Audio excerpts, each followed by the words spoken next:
Hello and welcome back to Waywayves.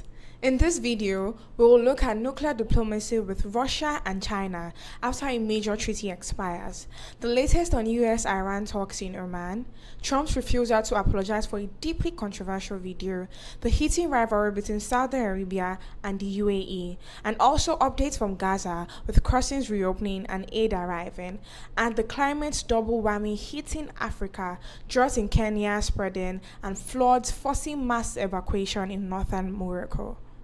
These are not isolated dots, they are part of a bigger picture affecting our security, economies, and futures. So let's dive in and break it step by step. In this video, we kick off with nuclear arms control, a topic that feels distant but has real consequences for global stability and even energy prices here in Africa. The New START treaty between the US and Russia expired just days ago on February 5th. This treaty was the last big agreement limiting how many strategic nuclear weapons the US and Russia could have. This treaty was signed in 2010 and extended once in 2021. It capped each side at 1,550 deployed warheads on no more than 700 intercontinental ballistic missiles, submarine-launched ballistic missiles, and heavy bombers. This treaty also allowed mutual inspections to verify compliance. Its expiration means for the first time since early 1970s, there are no binding legal limits on the two largest nuclear arsenals in the world. President Trump rejected Russia's proposal for a voluntary one-year extension of the limits. In a Truth Social post, it described the original treaty as badly negotiated and grossly violated, and called instead for nuclear experts to work on a new, improved, and modernized treaty that can last long into the future. The US position is basically that any replacement must be trilateral, bringing China into the negotiations. Because Beijing's nuclear program is expanding rapidly and without any transparency or constraints. To give you a clear picture of the different perspective, let's look at this report. The world is on the cusp of another nuclear arms race. The New START treaty between Russia and the US expired on Thursday. It was the last bilateral deal between them, keeping their nuclear arsenals in check. Without it, there's nothing stopping them from building more and bigger nuclear weapons, taking the world all the way back to the Cold War era. It was America's choice to let the New START treaty lapse. Washington opted to not renew it. Despite Moscow saying that it was willing, Russia hosted a summit of the Organization for Security and Cooperation in Europe on Friday. During the summit, Russia's Foreign Minister, Sergei Lavrov, said that Moscow was preparing for anything, but it prefers a negotiation. As you know, the Strategic Arms Reduction Treaty expired yesterday, creating a vacuum. Our position is set out in detail in a special statement issued by our ministry, and we will proceed from the assumption that, in principle, Russia is prepared for any development. Of course, we prefer dialogue and will wait to see how the United States is prepared for it. Now, despite Russia's apparent willingness to enter nuclear talks, the US has been firm that it does not want just a bilateral pact. The US Under-Secretary for State for Arms Control and International Security spoke at a United Nations summit in Geneva. He said that US President Donald Trump wants a fresh, better deal than the New START treaty. And the new deal will also have to include the world's third biggest nuclear power, China. As we all know, New START expired yesterday.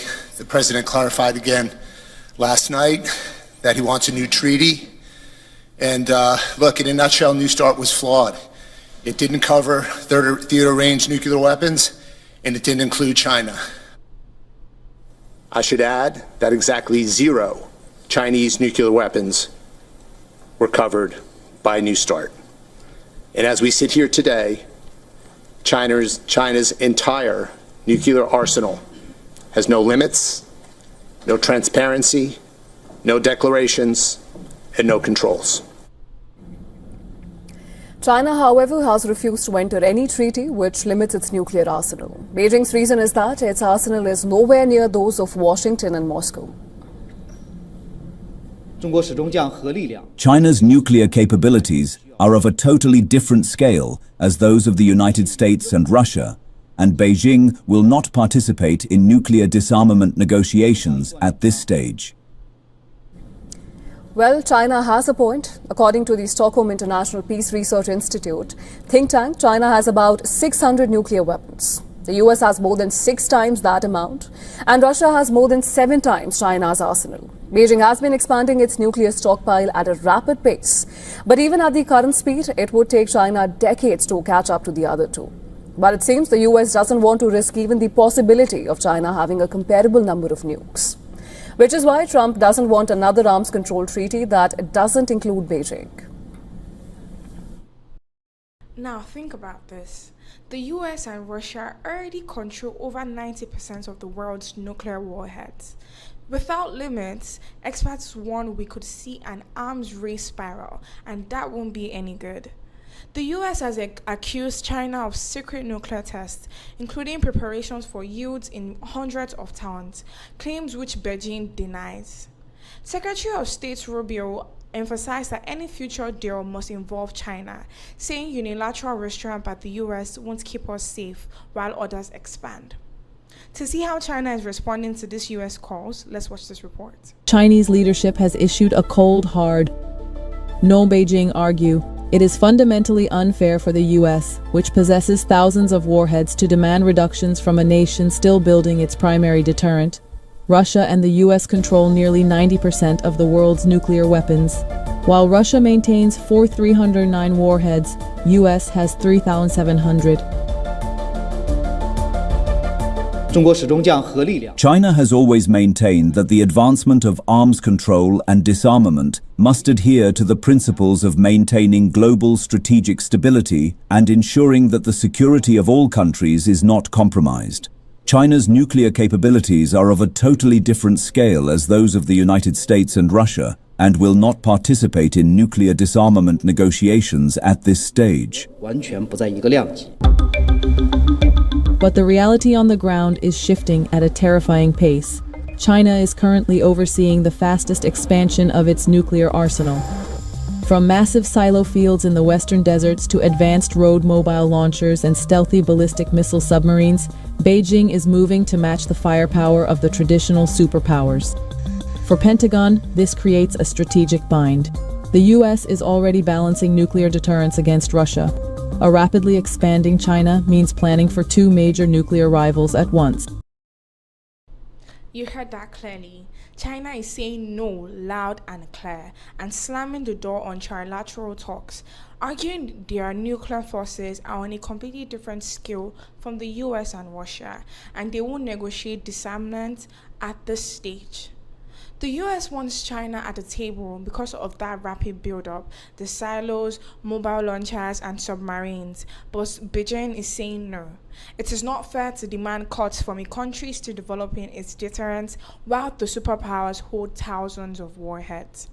This creates a real standoff, if we're being honest. Russia is open to dialogue, but preparing for anything. The US is insisting on inclusion, and China is refusing outright. For us in Africa, it means higher risk of global instability, which are like oil prices. Oil prices could spike if tensions rise, affecting everything from transport fares to food costs.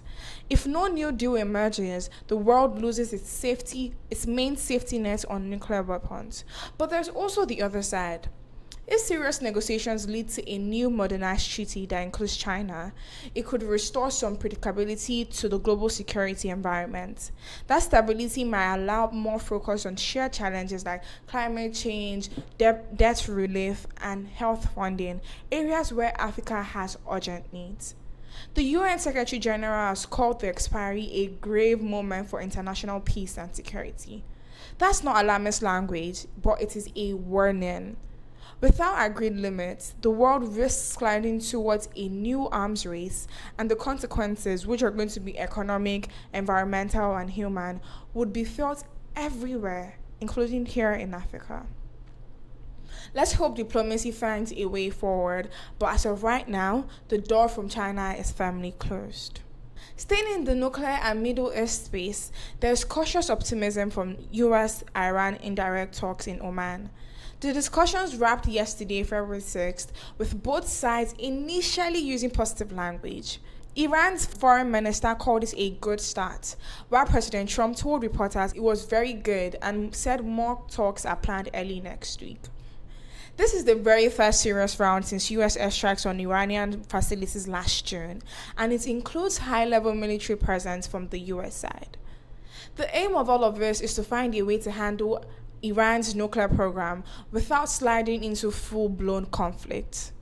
Trump came to the hit on warning of very steep consequences if no deal happens. You know, these talks are like two old rivals sitting down for peace, tentative but very, very, very necessary. To get a sense of the reported optimism, let's watch this report. After attending indirect negotiations through Omani mediation, Iranian and US delegations are returning home for consultations. Iran described the atmosphere of the nuclear talks as positive, indicating there would be more meetings to come. As a whole, I can say that it was a good start, but whether we can continue this depends on consultations in the capitals and decisions to be made there.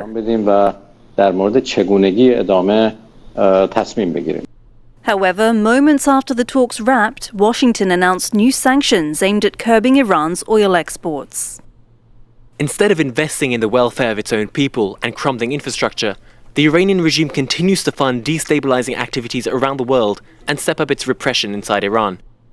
The US had said it wanted Tehran's backing for militant groups, its ballistic missile program, and treatment of protesters to also be on the agenda. Iran, though, had repeatedly rejected expanding talks beyond the nuclear issue.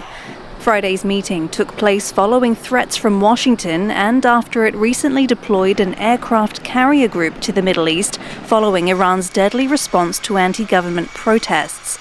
The talks were the first between the two foes since the United States joined Israel's war with Iran in June with strikes on nuclear sites.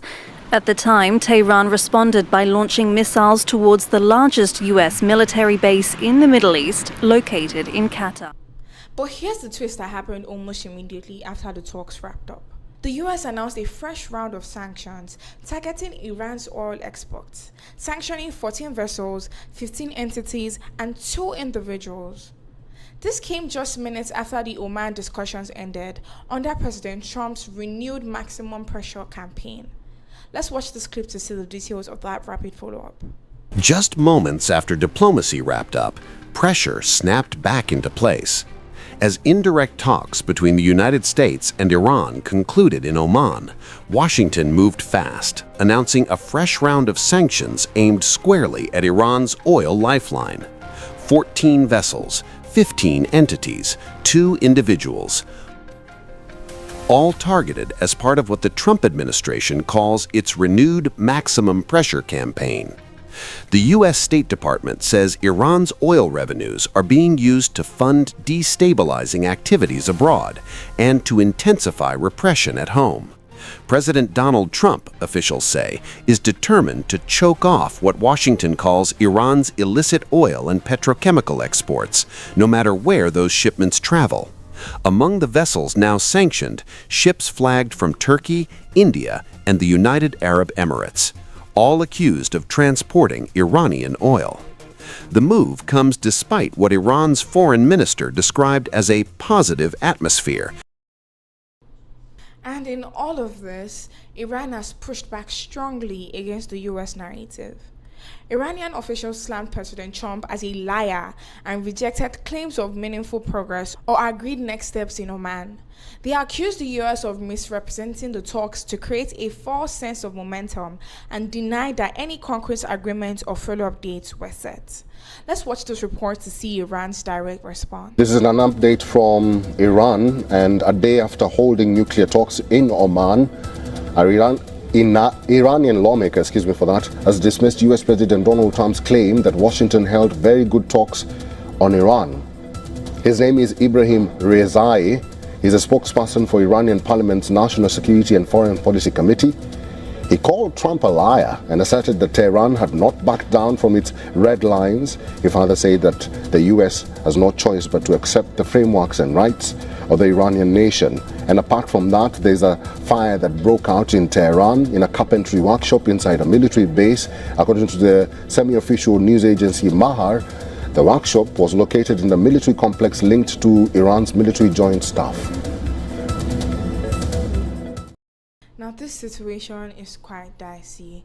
The US frames the talks as very good, with more rounds planned, then imposes new sanctions on Iran's oil sector almost immediately, targeting 14 tankers, 15 entities, and 2 individuals in what they call a shadow fleet for evading restrictions. Iran calls Trump a liar and rejects any positive spin, denying meaningful progress or follow-up dates. This sharp contradiction shows how fragile and contested these negotiations are. Both sides are talking, but they are not hearing or reporting the same thing. One side sees a good start, the other sees deception and pressure. For us in Africa, this is practical. The Strait of Hormuz carries about 20% of the world's oil. Any escalation disrupts shipments. Any escalation at all disrupts shipments. It raises insurance costs and pushes crude prices higher. We've seen the impacts of that before, which are higher petrol, and this means higher transport fares, more expensive goods, and greater hardships for family and small businesses. But a stable agreement could lower volatility, ease inflation pressures, and give governments more room to invest in infrastructure, health, and education. Diplomacy is slow, indirect, and often contradictory, but the fact that talks happen at all is a shift after years of tension. But Iran's strong rejection and the quick US sanctions remind us not to take early optimism as face value. Let's watch how next week unfolds. Real progress would be welcome news for energy markets and for us, but the gap between these two sides is still very wide. Now, let's talk about Trump himself. He is not backing down from a huge controversy. Late Thursday, a video appeared on his Twitter account. It was AI generated and showed former President Barack Obama and former First Lady Michelle Obama as apes in a jungle setting. That's a very old, very hurtful racist stereotype. The clip stayed up for about 12 hours before Trump even removed it. When asked about it, he said he did not see the full video before it went up. He blamed a staffer and said, "I didn't make a mistake." He condemned racism in general, saying, "Of course I do," but he refused to apologize directly. Let's watch this footage to see Trump's response and the immediate backlash. President Trump taking down a racist post on his social media account that had been up there for 12 hours. The video depicting former President Obama and former First Lady Michelle Obama as apes. Republican Senator Tim Scott saying this is the most racist thing I've seen out of the White House. Outrage for Republicans and Democrats. At first, the White House defending it. Tonight, no apology from the president. Rachel Scott at the White House. Tonight, President Trump facing an avalanche of criticism from Democrats and Republicans after posting a blatantly racist video portraying former President Barack Obama and former First Lady Michelle Obama as apes. White House Press Secretary Caroline Leavitt defending the post, saying, "Please stop the fake outrage." But the criticism only grew, including from Republican leaders who rarely break from Trump on anything. Senator Tim Scott of South Carolina, the Senate's only black Republican, calling the president's post the most racist thing I've seen out of this White House, adding the president should remove it. Senator Roger Wicker of Mississippi writing, "This is totally unacceptable. The president should take it down and apologize."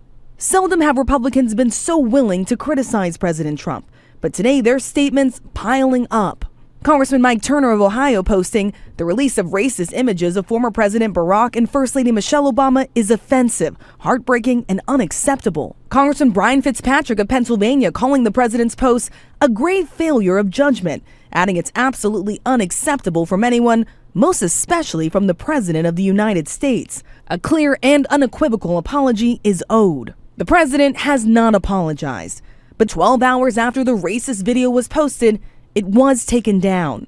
Tonight, a White House official telling ABC News a White House staffer erroneously made the post.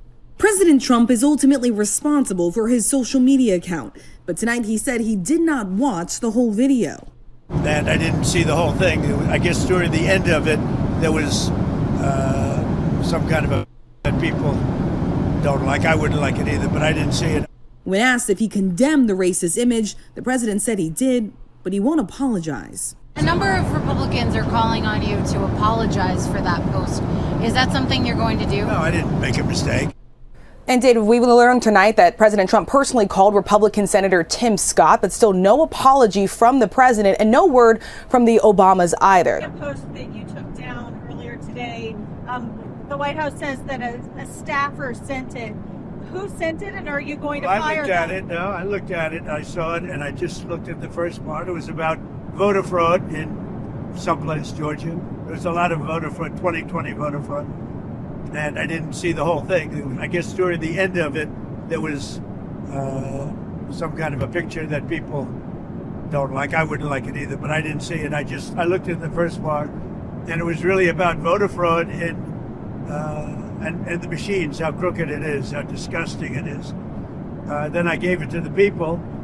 Generally, they'd look at the whole thing, but I guess somebody didn't. And they posted, and we took it down, and we turned it. But that was a voter fraud that nobody talks about. They don't like to talk about that post. We took it down as soon as we found out about it. Mr. President, a number of Republicans are calling on you to apologize for that post. Is that something you're going to do? No, I didn't make a mistake. I mean, I look at thousands of things, and I looked at the beginning of it. It was fine. They had that one post, and I guess it was a takeoff. By the way, a lot of people covered. If you look at where it came from, I guess it was a takeoff on the Lion King, and certainly it was a very strong post in terms of voter fraud. Nobody knew that was at the end. If they would have looked. All of this is happening during Black History Month, so the timing makes it even more painful. And the backlash Trump received was quick and loud. Democrats condemned it strongly, but so did some Republicans like Senator Tim Scott, who called it the most racist thing I've seen out of the White House. And that is very rare for Trump's party to speak out like that. From an African point of view, this hurts real bad. Those kinds of images and tropes have been used for centuries to demonize black people here on the continent and in the diaspora. It is not just a bad joke, it is a reminder of a painful history. Trump has always said he is not racist, but moments like this make people question that. The deletion after pressure shows he felt the heat, but no apology leaves the wound open. What does this mean, you may ask? In a world where America is still seen as a leader, leadership that stirs division instead of healing makes cooperation harder on global issues like trade deals or climate funding that affects us directly. For everyday people, it's quite exhausting. We just want leaders who bring people together, not push them apart. Will this hurt Trump politically, or will his supporters brush it off as usual? Well, time will tell, but it shows how one post can reopen old wounds. Now, moving to the Gulf, a once close partnership is turning into a sour open rivalry. These two Gulf nations were once seen as the closest of allies, cooperating on security, investment, and regional influence. Now, the relationship between Saudi Arabia and the UAE is strained and increasingly public. Saudi media has accused the UAE of investing in chaos across North Africa and the Horn of Africa. The UAE has responded by criticizing Saudi's efforts to dominate regional decision-making. The tensions appear in multiple areas, like in oil production policies. It appears in Yemen, in Sudan, and also appears in economic competition, like Vision 2030 mega projects versus Dubai and Abu Dhabi's tech and tourism focus. This rivalry is creating real problems, serious problems. Proxy conflicts prolong suffering in Yemen and Sudan, creating security gaps, and complicates U.S. strategy, both which are key allies. For Africa, the impact is direct. More instability in Somalia and Sudan means more refugees and disrupted trade. Our decisions influence global prices we pay at the pump. When Gulf powers compete rather than coordinate, investment flows become less predictable. To see how this rivalry is playing out and why it's heating up right now, let's watch this report. It breaks down the oil disagreements, proxy conflicts in Yemen and Sudan, economic competition, and the wider regional consequences. There's a recurring line in old Western movies. This town is only big enough for one sheriff. It's a line that sums up geopolitics. You cannot have two big dogs in one region. Just look at the Arab Gulf. It's witnessing a growing rivalry between two very old allies, Saudi Arabia and the UAE. Tensions came out into the open in Yemen last year, in the southern part of Yemen. There are two factions fighting for power in southern Yemen. One faction is backed by Saudi Arabia, the other by the UAE. Saudi supports the internationally recognized regime, and the UAE supports the separatists. Now, 2 months back, these separatists went on a rampage. They captured nearly all of southern Yemen. That's when Riyadh stepped in. First, they bombed a shipment that is said to have belonged to the UAE. The Saudis bombed it in Yemen. Then they issued an ultimatum. The UAE must leave the country in 24 hours. That's what Saudi Arabia told them. Leave in 24 hours. All of this happened in December 2025. Now we are in February 2026. How are things now on the ground? The UAE has completely pulled out of Yemen. The separatists they supported have given up the land, and Saudi Arabia is in control of southern Yemen. In other words, round one went to Riyadh. Reports say the kingdom is consolidating its grip. They are spending big money in Yemen. They've set aside some $3 billion to pay Yemeni officials. That's fighters, civil servants, and politicians. And what about the UAE? Well, they're totally out of the picture. Also, this proxy battle, this turf war is not limited to Yemen. Look at what's happening in the Sudan. It's a country in the middle of a brutal civil war. Saudi Arabia supports the Sudanese army. The UAE backs their rival, the Rapid Support Forces, RSF. Same story in Syria. Saudi Arabia backs the new president, Ahmad al-Shara, and they say that the UAE is supporting the separatists in the south. Another battleground is the Horn of Africa. Saudi Arabia is a key supporter of Somalia, while the UAE has secret ties to Somaliland. It's a breakaway region in Somalia, Somaliland. And even on Israel, there is divergence. The UAE has recognized the Jewish state of Israel. They're building closer trade and defense ties, but Saudi Arabia remains skeptical. Now, do you see the pattern here? Across countries, across conflicts, Riyadh and Abu Dhabi are at odds. The question is why? These two countries share ethnic and blood relations. Their rulers were mentor and disciple. The UAE is ruled by 64-year-old MBZ, Mohammed bin Zayed Al Nahyan, MBZ. Saudi Arabia is ruled by 40-year-old MBS, Mohammed bin Salman. When MBS, the Saudi leader, rose to power, MBZ was his mentor. Together they entered the civil war in Yemen, and together they blockaded Qatar. So what went wrong? Well, there are two main points of divergence. First is economic competition. Saudi Arabia wants to diversify away from oil revenue. They're betting on tourism, data centers, healthcare, and sports. The problem is the UAE dominates all these fields. Cities like Dubai and Abu Dhabi are far ahead. They have fewer regulations, they have better infrastructure, and they have a proven track record. So Saudi Arabia and the UAE are basically battling for the same prize, to become a financial and technological hub in West Asia. That's the first point of friction. The second divergence is political. The UAE is committed to taking on Islamists in the region, but Saudi Arabia is more lenient. At home, the Saudis have a hardline religious ideology. Even abroad, they are willing to tolerate some of these elements. In fact, Syria is a perfect example of that. Riyadh is willing to tolerate a former terrorist in exchange for stability, because without stability, their economic plan cannot succeed. The UAE, on the other hand, is willing to take risks. We saw that in southern Yemen. Unity in the south is key to taking on the Houthis in the north, in Yemen. And yet, Abu Dhabi supported the separatists in the south. The question is, will these tensions escalate into something serious? A military skirmish between Saudi and the UAE is almost unthinkable. Just look at the power mismatch. Saudi Arabia spans more than 2 million square kilometers. The UAE is just 83,000 square kilometers. So the Saudi kingdom is 24 times bigger. Same with population. Saudi Arabia has 35 million people. Out of these, 20 million are indigenous Saudis. The UAE has 11 million people, but only 1 million are actually Emirati, only 1 out of 11 million. The rest are all foreigners. Now look at the oil resources. Riyadh has 267 billion barrels of crude oil. The UAE has just 113 billion barrels. So the UAE cannot take on Saudi Arabia directly.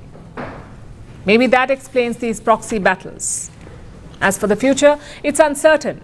The economic and political differences will not disappear overnight. The UAE will not give up its financial position, nor will Riyadh stop chasing it. But the silver lining is this. There is history, ethnic ties, and familial bonds at play. As you can see, the tensions are no longer quiet. Saudi and UAE are competing on oil, influence, and money, and it's spinning into places like Yemen and Sudan. For us in Africa, this matters because proxy rivalries mean more instability, more refugees moving towards our borders, and less coordinated Gulf investments in our economies. Our policy decisions affect what we pay at the pump. If this rivalry keeps growing, it weakens the Gulf's ability to help mediate peace or fund projects here. But competition can also drive better deals if both sides want African partnerships. The question is whether quiet talks can pull them back together, or if this is the new normal in the Gulf. Competition can drive innovation, but unchecked rivalry often hurts smaller nations. Quiet mediation may be needed to prevent a permanent divide. For Africa, this is a reminder that when big regional players failed, the ripple effects reach us through migration, aid, and economic stability. Now, moving on to Gaza, a small but significant step has been taken. The Rafah crossing with Egypt partially reopened, and UAE aid ships carrying thousands of tons of supplies, including medical aid and field hospital equipment, have docked at Egypt's Al Arish port, just miles from the border. Now, this is a lifeline after months of blockades and shortages. The partial reopening follows ceasefire terms, but violence continues, and full access is still limited. Travelers have described their journeys as exhausting. They reported long delays, rigorous security checks, and emotional reunions mixed with grief. The UAE's aid delivery is a reminder that regional powers can play a positive role. But the need is quite enormous. Hundreds of thousands of people still require consistent food, clean water, and medical care in Rafah, Gaza. Now let's watch this report to see what this partial reopening and UAE aid delivery look like on the ground, and to understand the ongoing challenges despite the steps. After months of isolation, residents of Gaza are cautiously optimistic about the reopening of the Rafah crossing with Egypt. The border post has been mostly closed since it was seized by Israel more than a year and a half ago, but crossings remain restricted. In general, opening the crossing is a good step, but they set a limit on the number of people allowed to cross, and this is a problem. There are so many people who want to travel because they're students who want to return to their jobs, people who need treatment. So when they set this limit, it creates difficulties for people.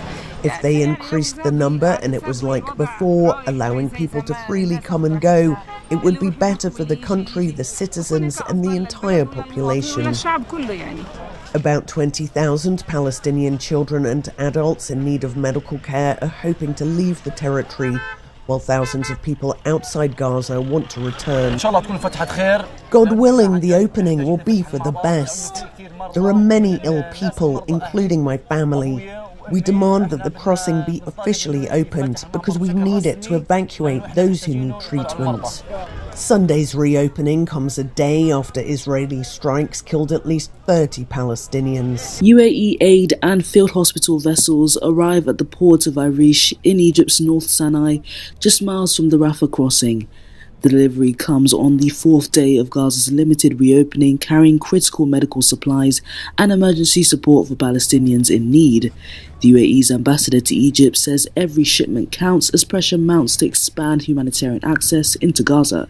Today we are at the El Arish port in North Sinai in Egypt, witnessing the distribution of Sakra humanitarian shipments loaded with more than 4,000 tons of medical and food supplies that we are sending to support our brothers in the Gaza Strip before the start of the holy month of Ramadan.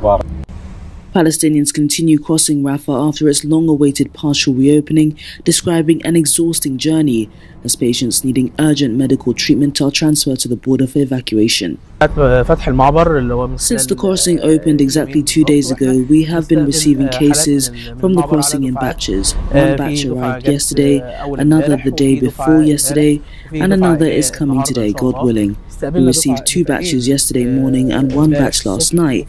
Today is the same story, and cases are still coming to us from the crossing. Now, in all of this, the human side is what gets to me the most.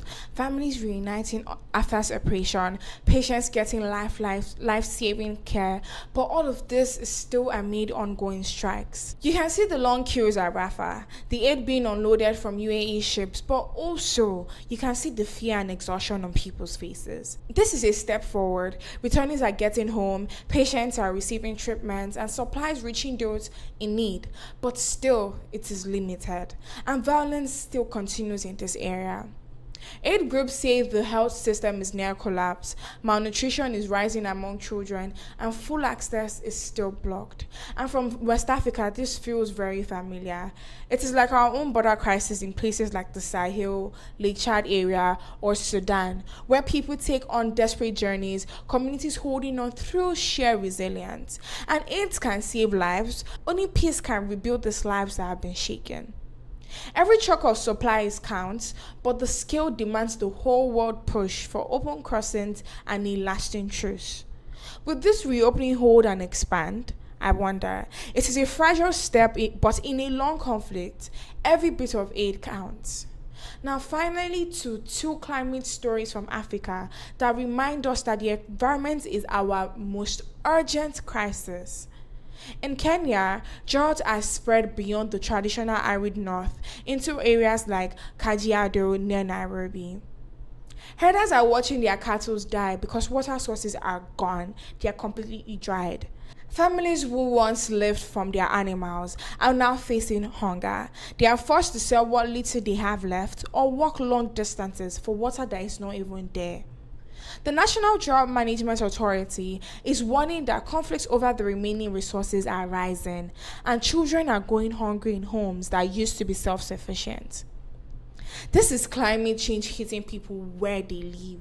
The seasons we used to count on, the long rains, short rains, have been completely broken. Dry spells stretch longer, heat waves burn hotter, and when the rains even comes, it often falls in bursts that run off instead of soaking the ground.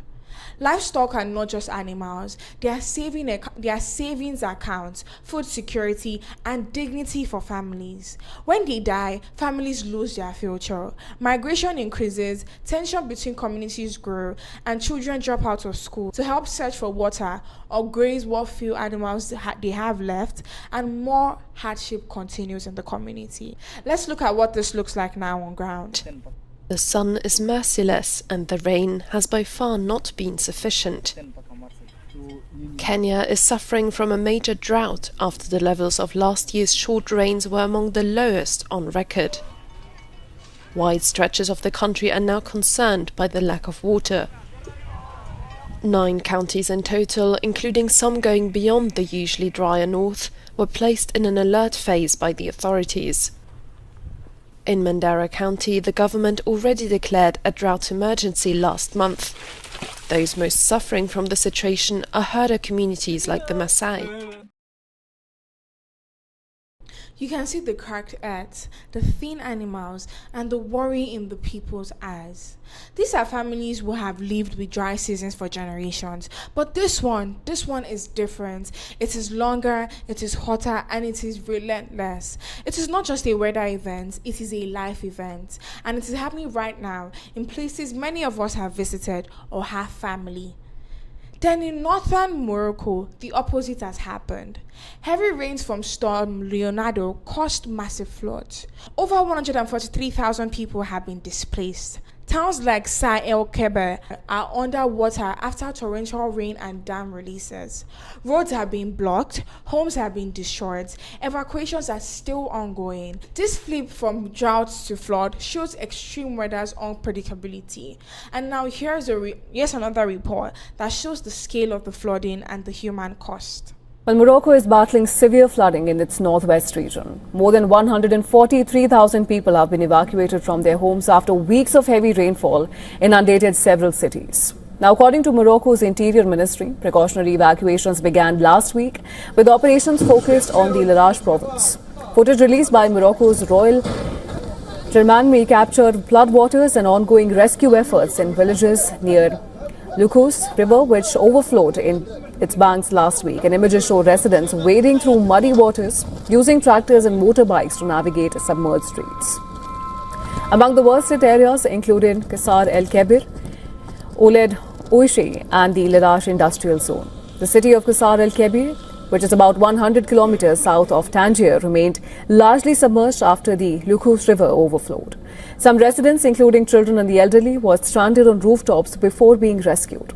Aerial images captured submerged residential neighborhoods and farmlands. Now, according to the Morocco's Interior Ministry, nearly 110,000 people have been evacuated from Qasr El Kebir.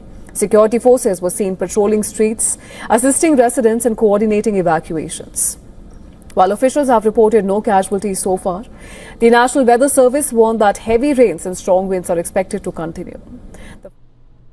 There's water everywhere. Streets have been turned to rivers. People are wading through with what they can carry. Children are clinging on to their parents. One moment there's drought, the next moment there's flood. Both have symptoms of the same broken climate system. Africa contributes the least to global greenhouse gases, yet we bear the heaviest burden, more frequent extremes, and less ability to recover from all of this. These stories are not distant statistics. They are people. They are fathers watching their lives' work die in the sun. They are mothers carrying children through floodwater. They are communities that have survived for generations, now asking how much they can take. The pain is real and it is ours. So let me speak from the heart as we close this hour. Today, we've talked about nuclear weapons without limits, fragile talks that promise hope but deliver sanctions, leaders who refuse to say sorry for hate, rivalries that prolong suffering, aid that arrives but is never enough, and now climate crises that are stealing livelihoods and homes across our continent. We can feel hopeless sometimes watching these things happen, but we are not helpless. Every time we stay informed, every time we talk about it, every time we demand better from our governments, from the world, from ourselves, we push back from all of this. The droughts in Kajiado, the floods in Morocco, they are not faith. They are warnings, and warnings can be answered with action. Better warnings for farmers, resilient seeds, stronger infrastructure, pressure on bigger polluters for climate finance, and communities coming together to protect what they have left. To every family in Kenya holding on through droughts, to every person in Morocco rebuilding after floodwater, to every African watching these headlines and feeling the weight, you are not alone. Your resilience is real, your voices matter, and the world needs to hear them. Thank you for joining us today at Waywayves. If this story stayed with you, please share your thoughts in the comments, like the video, share across, and subscribe to our YouTube channel. My name is Kosi Sochukwu, and this is Waywayves. See you next time.